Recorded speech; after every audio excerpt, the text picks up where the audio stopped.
वर्णिवेशरमणीयदर्शनं मन्दहासरुचिरां ननाम्बुजं पूजितं सुरनरोत्तमैः मृदा धर्मनन्दनमहं विचिन्तये। श्री सहजान स्वामी महाराजની જય, શ્રી હરિકૃષ્ણ મહારાજની જય. સૌ બધા વાલા ભક્તોને જય સ્વામિનારાયણ, જય શ્રી કૃષ્ણ. આજે આપણે શિક્ષાપત્રીમાં 80મો ભાગ જોઈશું. આગળ 79 ભાગ જોઈ ગયા હતા, એમાં 93 શ્લોક સુધી આપણે જોયું હતું. 93મા શ્લોકમાં આપણે 3 ભાગ 113મો ભાગ 113મો શ્લોક આપણે છેલ્લે 3 ભાગમાં જોયા હતા. અને એમાં ભક્તિ વિશે કે ભગવાનની ભક્તિ કેવી રીતે કરવું એ વિશે આપણે જોયું હતું. શ્રી કૃષ્ણ ભગવાન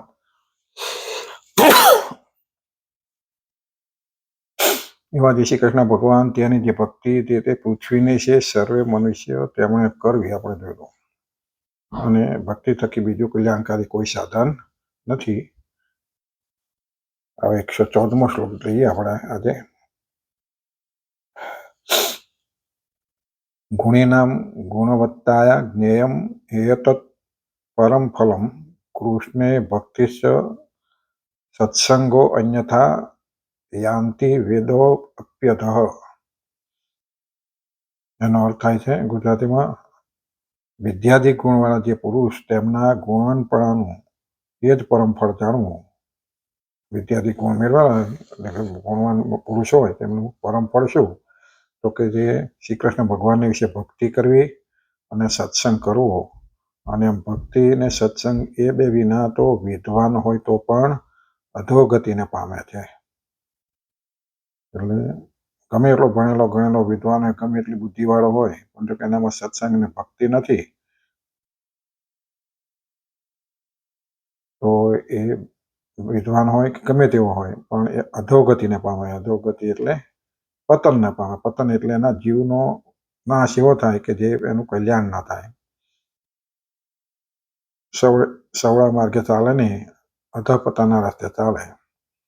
એટલે એનું પરમ ફળ એ કે ભક્તિ અને સત્સંગનું ફળ આવું છે કે તમને અધોગતિમાંથી બચાવે. જે ભક્તિ સત્સંગ નથી કરતો એ અધોગતિને પામે છે.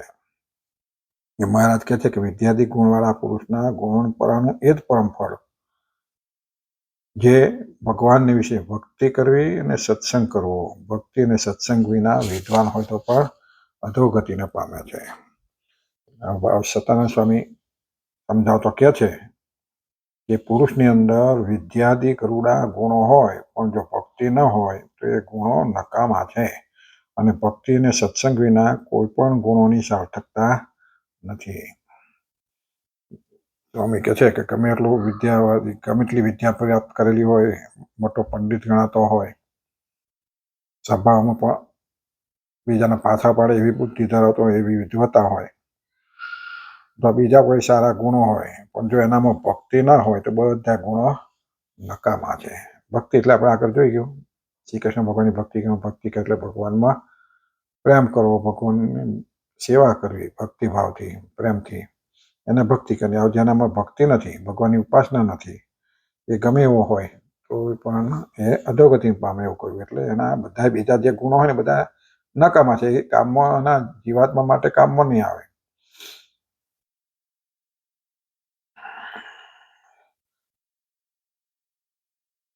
ભાગવતમાં પણ શ્રી કૃષ્ણ ભગવાન ઉદ્ધવજીને કહે છે કે પ્રાણેય ભક્તિ યોગેન સત્સંગેન વિનોદ્ધવ નોપાયો વિદ્યતે સદયંગ પ્રાણાયમ હિ સતામહમ ઇતિ.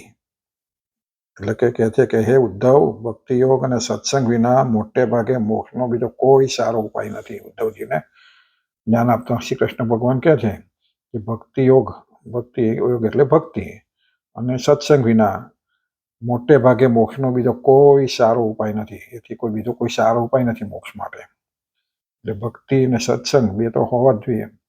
કારણ કે સત્સંગે કરીને ભક્તિ યોગ ઉત્પન્ન થાય છે. સત્સંગ કરે તો ભક્તિ યોગ. સત્સંગ એટલે સારા સંતોનો સંગ, ભગવાનનો સંગ, શાસ્ત્રો વાંચવા, સાંભળવા, એને સત્સંગ કહેવાય. સારા માણસનો ખાલી સંગ એકલો એવું નહીં. નીતિમત્તાવાળા માણસ સંગ કરે એટલે એને સત્સંગ ને કહે. સત્સંગ એટલે ભગવાનનો સંગ કરે, સાધુ પુરુષનો સંગ કરે, શાસ્ત્રોનો સંગ કરે, સત્ય એવા આત્મા પરમાત્મા વિશે સમજે, અને સત્સંગ કહેવાય. આધ્યાત્મિક રીતે સત્સંગ એને કહેવાય. એટલે એ સત્સંગ કરે તો એના ભક્તિ આવે, ભક્તિ ઉદય થાય. અને ભક્તિ યોગ વડે જ હું પામવા યોગ્ય છું, અને એ ભક્તિ વડે જ હું પામવા યોગ્ય છું. અત્યારમાં આપણે મોટા મોટા આખ્યાનો તમે ધ્રુવ, પ્રહલાદ, ગમે તે બધા સાંભળો, તો એ બધા ભગવાનને પામી ગયા. શાને લીધે? તો ભક્તિ યોગ. એમને એવી ભક્તિ કરી છે, ભગવાનને પામ્યા. એટલે ભક્તિ યોગથી જ ભગવાનને પમાય છે. ભક્તિ યોગ વડે જ હું પામવા યોગ્ય છું, અર્થાત વિદ્યાદિ ગુણો વડે પરમાત્માની પ્રાપ્તિ શાસ્ત્રોમાં બતાવી નથી. ગમે એટલી વિદ્યા મેળવો તો વિદ્યા કે પરમાત્માની પ્રાપ્તિ થતી નથી. વિદ્યા મેળવો એટલે તમારે આવડત વધે, ગુણ વધે, બીજી રીતે તમે થાવ, પણ ભક્તિ ના આવે નહીં. એટલે શાસ્ત્રોમાં પરમાત્માની પ્રાપ્તિ શાસ્ત્રોમાં બતાવી નથી વિદ્યાદિકથી, પણ એક જ પરમાત્માની ભક્તિ વડે જ પરમાત્માની પ્રાપ્તિ શાસ્ત્રોમાં બતાવી છે. એક ખાલી ભગવાનની ભક્તિ કરે તો જ પરમાત્માની પ્રાપ્તિ થાય. પરમાત્માની પ્રાપ્તિ શા માટે કરે? તો કે ભગવાન આ જંજાળમાંથી, આ લોકમાંથી, જન્મ મરણમાંથી કે એમ યાતનામાં ભોગમાંથી દુઃખ ભોગવવું ન પડે, ભગવાનને પામી જવાય, ભગવાનના ધામને પામી જાય, પછી કોઈ દુઃખ રહે નહીં. એટલા માટે ભગવાનની ભક્તિ જરૂરી છે. તેથી બુદ્ધિમાન પુરુષને એ જ બુદ્ધિ છે. ભક્તિ પણ સત્સંગથી પ્રાપ્ત કરી શકાય છે. તેથી બુદ્ધિમાન પુરુષોની એ જ બુદ્ધિ છે, અને ડાહ્યા પુરુષોનું એ જ ડાપણ છે. શું? બુદ્ધિમાન પુરુષ કોને કહેવાય? ડાપણ વાળો ડાહ્યો પુરુષ કોને કહેવાય? તો મરણ ધર્મવાળા અસત્ય શરીરથી પરમાત્માને પ્રાપ્ત કરવા, એક પરમાત્માની પ્રાપ્તિ સિવાય આ લોકની ગમે એટલી ધન સંપત્તિ પ્રાપ્ત કરે, ગમે એટલા વિદ્યા પ્રાપ્ત કરે, એ કોઈ બુદ્ધિમાન પુરુષોની બુદ્ધિ નથી. કારણ કે આપણું શરીર છે મરણ ધર્મ છે, કોઈનું કાયમ રહેતું નથી, અને એ શરીરથી જ આ પ્રાપ્તિ થાય. અને એ શરીર દ્વારા આ લોકની ગમે એટલી ધન સંપત્તિ પેદા કરે, ભક્તિ કરે અને પ્રાપ્તિ કરે, ગમે એટલી સંપત્તિ મેળવે, ગમે એટલી ભણીને વિદ્યાવાળો થાય, એ કોઈ બુદ્ધિમાન પુરુષોની બુદ્ધિ નથી. કે હું આવો થઈ ગયો, અથવા આટલું ભેગું કરી લીધું, આટલો બુદ્ધિવાળો તો આને પાછા પડી જવું, એની બુદ્ધિ નથી કહેતા. અને એ ડાયા પુરુષનું ડાપણ પણ નથી. જેમ વિધવા સ્ત્રીને આભૂષણો શોભાડતા નથી, એમ ભક્તિ રહિત પુરુષને વિદ્યાદિ રૂડા ગુણો શોભાડતા નથી. જેમ વિધવા સ્ત્રી હોય એને ગમે એટલા આભૂષણ પહેરો, પણ એ શોભારૂપ નથી કહેતા. એવી રીતે ગમે એટલી વિદ્યાવાળો હોય, ગમે એટલું જ્ઞાન પ્રાપ્ત કર્યું હોય, પણ એનામાં જો ભક્તિ નથી તો એના એ ગુણોને શોભાડતું નથી. ભક્તિ હશે તો એને નિર્માની રહેશે, એના ગુણો શોભી ઉઠશે. એક વાક્ય કહ્યું છે, તત્કર્મ હરિતોષામ યત સા વિદ્યા તન્મતિ યયા ઇતિ. આ ભાગવતના વાક્યમાં પ્રતિપાદન કરેલું છે કે તે જ કર્મ છે કે જે કર્મથી ભગવાન પ્રસન્ન થાય.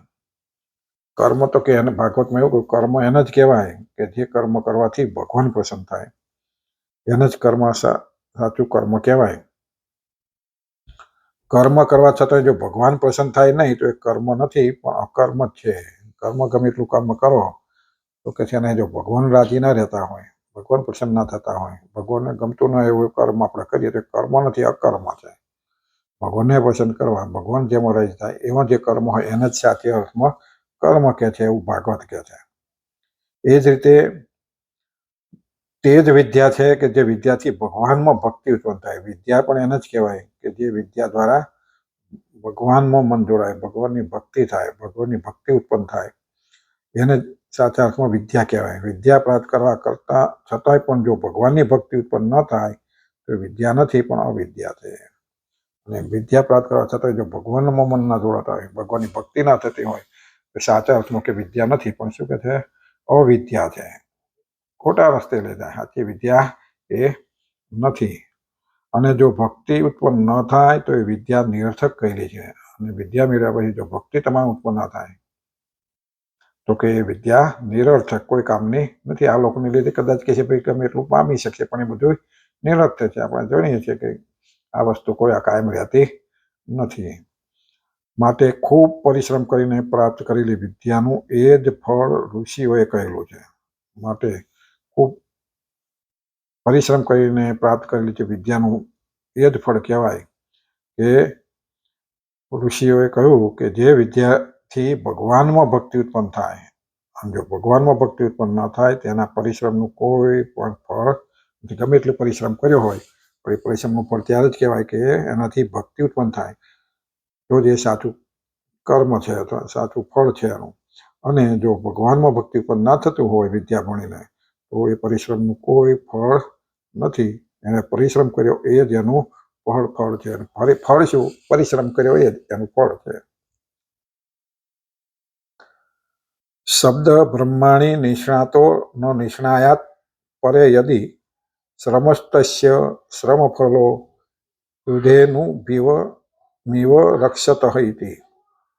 ભાગવતના શ્લોકમાં શ્રી કૃષ્ણ ભગવાન ઉદ્ધવજી પ્રત્યે કહે છે કે હે ઉદ્ધવ, જેમ વિયાયેલી ગાય વાસુકી ગાય દૂધ ન આપતી હોય એવી ગાયનું રક્ષણ કરનાર મનુષ્યને કેવળ ગાયની રક્ષા કરવાનો જ પરિશ્રમ ફળરૂપ મળે છે, પણ પરિશ્રમનું ફળ દૂધ મળતું નથી.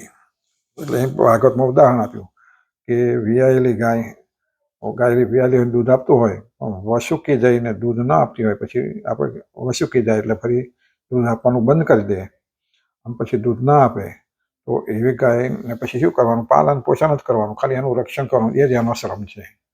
આપણે ઘણા બધા પશુ રાખતા હોય તો આપણને ખબર હોય કે ભેંસ હોય, ગાય હોય, જે હોય એ વસુકી જાય અથવા પછી કોઈ કામનું નહીં, અને આપણે ભરણ પોષણ કરવું પડે. પણ આશા રાખીએ કે ફરી પાછી કંઈ વિયાય તો ફરી દૂધ આપે, એ કરી એનું પાલન પોષણ કરતા હોય. પણ પછી કોઈ એવું પશુ કાયમ માટે પછી વસુકી જાય, એ ના થાય તો ફરી વિયાય નહીં, તો એ પશુને ખાલી પાલન પોષણ કરવાનું એ જ આપણો શ્રમ રહે.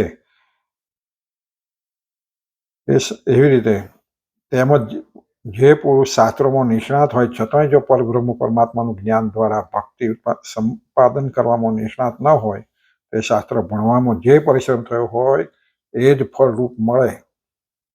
એવી રીતે કે તમે જે શાસ્ત્રો ભણ્યા હોય અને શાસ્ત્રો દ્વારા જો કે ભક્તિ ઉત્પન્ન ના થાય, પરબ્રહ્મ પરમાત્માનું જ્ઞાન ન થાય, એવું જ્ઞાન સંપાદન ન કરી શકાય, તેને શાસ્ત્ર ભણવામાં જે પરિશ્રમ થયો, એ શાસ્ત્ર જે ભણ્યો અને મહેનત કરી, 2 વર્ષ ભણ્યા, 5 વર્ષ ભણ્યા, ખૂબ મહેનત કરી, વાંચ્યું, લખ્યું, એ શાસ્ત્રો કે એને જો ભગવાનમાં પ્રીતિ ન કરાવે તો એ જ ફળરૂપ મળે છે. કારણ કે એને પરિશ્રમ જ ખાલી પરિશ્રમ કર્યો એ જ એનું ફળ છે. પણ ખરો પુરુષાર્થ જે મોક્ષ ફળ રૂપે મળતો નથી. ખરો પુરુષાર્થ પછી તમે શાસ્ત્રો ભણ્યા હોય એટલે વિદ્વાન બને અથવા તો આજીવિકા કદાચ કમાય, નોકરી મળે કે આ તે મળે, એ બધું આ લોકોની રીતે કે શરીર છે તો હજી કામનું. પણ પછી જે જીવાત્માને દુઃખ ભોગવવું પડે છે એનો ઉદ્ધાર ન કરી શકે એક જ્ઞાનથી અથવા એ વિદ્યાથી, તો કે એ જ ફળ એનું છે કે પરિશ્રમ જ ખાલી કર્યો. આ લોકોની રીતે એને કદાચ પાલન પોષણ થયું પણ એના જીવાત્માનું કોઈ જ્ઞાન ન થયું અને દુઃખ પાછું જેમ પહેલાં વેઠીને આવ્યો હતો એવું જ એવું દુઃખ પાછું ફરી એને ભોગવાનું રહ્યું. એટલે ખરો પુરુષાર્થ જે મોક્ષ ફળ રૂપે મળતો નથી, એને જે ખરો પુરુષાર્થ જે હોવો જોઈએ એટલે કે મોક્ષ રૂપે જે મળવો જોઈએ મળતો નથી. અર્થાત શાસ્ત્ર અભ્યાસનું ફળ મોક્ષ જ હોવું જોઈએ. એ જ કારણથી કહેલું છે કે વિદ્યાદિ ગુણવાળા પુરુષના ગુણવાનપણાનું પરમ ફળ ભગવાનને વિશે ભક્તિ અને સત્સંગ જાણવો. એટલા માટે જો કે તમે શાસ્ત્રો ભણ્યા હોય તો શાસ્ત્રોનો ખરો અર્થ શું છે? જે મોક્ષ ફળ રૂપે મળતો નથી, મળવો જોઈએ, નથી મેળવતો, પણ ખરેખર અભ્યાસનું ફળ મોક્ષ જ હોવું જોઈએ. એ જ કારણથી શાસ્ત્રમાં એ લખ્યું આગળ આપણે શિક્ષાપદમાં કે વિદ્યાદિ ગુણવાળા પુરુષના ગુણવાનપણું એ જ ફળ. વિદ્યાદિ ગુણવાળા જે પુરુષ હોય એનું ગુણવાનપણું છે, એનું ફળ શું છે? તો ભગવાનને વિશે ભક્તિ અને સત્સંગ જાણવો અને સત્સંગ કરવો. સત્સંગ સમજી શકે, ભક્તિ કરે તો જ એનું ફળ છે. વિદ્યાદિ ગુણવાળા એટલે જે વિદ્યાઓ મેળવી છે, મોટા મોટા ભણી ગઈ મોટા થયા પણ જો એના ભક્તિ ના હોય તો કે છે એનું પરમ ફળ જાણવું નહીં, એનું સાચું ફળ મળ્યું નથી. એટલે ગમે એવો વિદ્વાન હોય પણ જો કે આવું સત્સંગને ભક્તિ નથી કરતો તો એનું બધું ફળ નકામું છે અને જે કંઈક ભણ્યો છે એ બધું નકામું છે. વળી ભક્તિ ને સત્સંગ વિના તો જાણે અજાણી સ્ત્રી પુત્ર ધનાદિકને વિશે આસક્તિ થયેલા પુરુષો ભલે વેદશાસ્ત્રને ભણેલા હોવા છતાંય અધઃ યાંતિ હતી. વિદ્વાન પુરુષો અધઃ એટલે મનુષ્યથી નીચ યોનિને પામે છે અથવા તો નરકને પામે છે.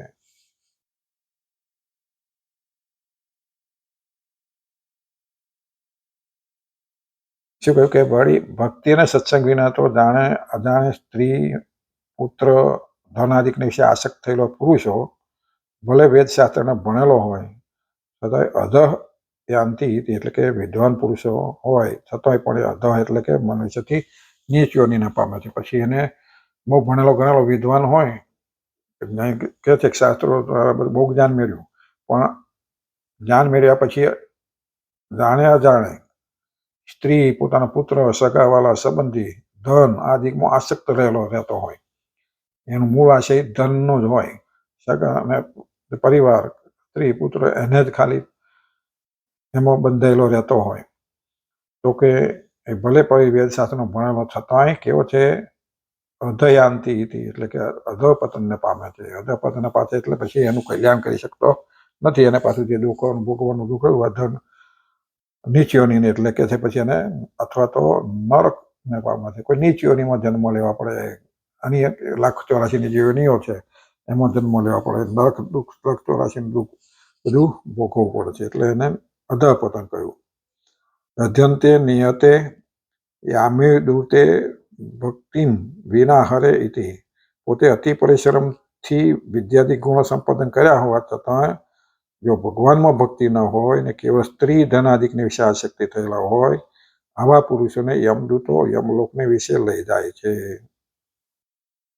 એટલે બધા ગમે એટલું ભણેલા હોય વિદ્વાન ભણેલા એટલે આ લોકની રીતે બીજા આપણે અત્યારે જે ભણીએ છીએ અથવા તો મોટા વિદ્વાનો ભણીને મોટા વિદ્વાનો થયા હોય કથા વાર્તાઓ કરતા હોય પણ એનામાં જો ભક્તિ ના હોય, વિદ્વતા હોય પણ ભક્તિ ના હોય, ભગવાનમાં પ્રેમ ના હોય અને સત્સંગ સાચો ના હોય તો કે છે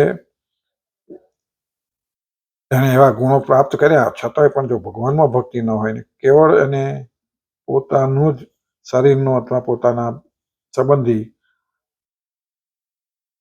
અથવા તો ધન બધા સંપન્ન કરવાનું એમાં જ આસક્તિ રહેતી હોય, એવો આસક્ત રહેતો હોય આવા પુરુષોને તો યમદૂતો યમલોકને વિશે લઈ જાય છે અને ઘણું કષ્ટ આપે છે.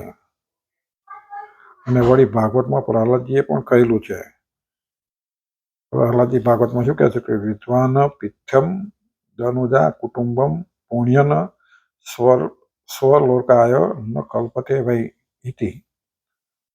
બાળકો એટલે પ્રહલાદજી પોતાના જે જોડે ભણતા હતા સહપાઠીઓ બાળકો ભણતા હતા એમને કહે કે હે બાળકો, એ દૈત્ય બાળકો, પુરુષ પોતે જાણતો હોય કે ભગવાનની ભક્તિ કરવાથી જ કલ્યાણ થાય છે અને વેદશાસ્ત્રના પારને પામેલો હોય છતાંય પણ અજ્ઞાનીની પેટે જો કેવળ પોતાના કુટુંબનું જ ભરણ પોષણ કરે સ્ત્રી ધનાદિકને વિશે આસક્ત થાય છે તો એ પુરુષ મોક્ષને માટે કલ્પાતો નથી. પ્રહલાદજી બાળકોના કહે છે કે જે પુરુષ ભગવાનની ભક્તિ કરવાથી જ કલ્યાણ થાય છે એવું જાણે છે, જાણવું હોવા છતાંય અને વેદશાસ્ત્રના પારને પામેલો હોય, વેદશાસ્ત્રોના ભણેલો બરાબર હોય પણ છતાંય જો એ અજ્ઞાનીની જેમ કેવળ પોતાના કુટુંબનું ભરણ પોષણ કરે, સ્ત્રી ધનાદિકની વિશે આસક્તિ થાય તો એ પુરુષ મોક્ષને માટે કલ્પાતો નથી, પોતાનો મોક્ષ કરી શકતો નથી. જ્ઞાન છે બધું છે છતાંય આસક્તિ મળે છે પરિવારમાં પોતાના સુખ માટે, પૈસા કમાવા માટે એમાં આસક્તિ રાખે છે તો કે એ પોતાનું કલ્યાણ કરી શકતો નથી. એટલે ભક્તો આપણે આ બધું કરતા જ હોઈએ છીએ, પરિવારનું જતન પતન કરતા હોય બધું કરતા હોય પણ સાથે ભક્તિ એટલા માટે કરી લેવાની કે એ બધું કરો પણ સાથે ભક્તિ હશે ને તો કોટા બંધાઈને જાય, અતિશય આસક્તિ નહીં થાય. એટલે ભગવાનની ભક્તિ જોડે કરવી તો જ સાચો એ મુમુક્ષુ સાચો સત્સંગ સાચો માણસ બને છે કહેવાય. પુરુષ મોક્ષને માટે કલ્પાતો નહીં, પરંતુ નરકને માટે જ કલ્પાય છે. એ પુરુષ પછી નરક માટે કલ્પાય એટલે નરકમાં જ જાય છે. વળી વેદો પણ એનું રક્ષણ કરી શકતા નથી. ભલે વેદશાસ્ત્રનું જ્ઞાન મળ્યું એને, આપણે ભક્તિ કરતા બતનામૃત વધતા બધા શાસ્ત્રો વાંચવા ભણા, પણ આપણે એના જે સત્સંગ થવો જોઈએ, જે આપણને એની અસર થવી જોઈએ, ન થતી હોય તો આપણું કલ્યાણ ન કરી શકે. એટલે શાસ્ત્રો સાંભળીને એ પ્રમાણે વ્યવહારનો આપણને વિચારો થાય, એ પ્રમાણે વર્તવાનું, ભક્તિનું ભગવાનને ભક્તિ કરવાનું મન થાય ત્યારે સાચો અર્થ સરે. એટલા માટે અહીં કહ્યું કે ધનાદિકને વિશે આસક્તિ થાય છે તો એ પુરુષ મોક્ષને માટે કલ્પાય નથી, પરંતુ નરકને માટે કલ્પાય છે. વળી વેદો પણ એનું રક્ષણ કરી શકતા નથી. શાસ્ત્રો ભણેલો છે છતાંય પણ એનું રક્ષણ કરી શકતા નથી. જેમ પક્ષીના બચ્ચા હોય તેમને જ્યારે પાંખો આવે ત્યારે માળાનો ત્યાગ કરી દે છે, એમ પુરુષ ભલે વેદ ભણેલો હોય પણ જો પુરુષની ભક્તિ ન હોય અને કેવળ સ્ત્રી ધનાદિકની વિશે જ આસક્ત થયેલો હોય તો તે પુરુષને અંતકાળે વેદો પણ ત્યાગ કરી દે છે. જે માળો હોય, માળામાં પક્ષી હોય એને ઉડતો થઈ જાય એટલે પછી માળાનો ત્યાગ કરી દે, પાંખો આવે એટલે પછી ઉડી જાય, પછી માળાનો ત્યાગ કરી દે. એમ પુરુષ ભલે કે વેદ ભણેલો હોય પણ જો સ્ત્રી પુરુષમાં આસક્તિ રહેતી હોય, ધનમાં આસક્તિ રહેતી હોય, એનામાં જો ભક્તિ ના હોય તો એ પુરુષ કદી કે છે અંધકારે વેદો કોઈ એનો મોક્ષ કરતા નથી, ઉડતા એનો ત્યાગ કરી દે છે.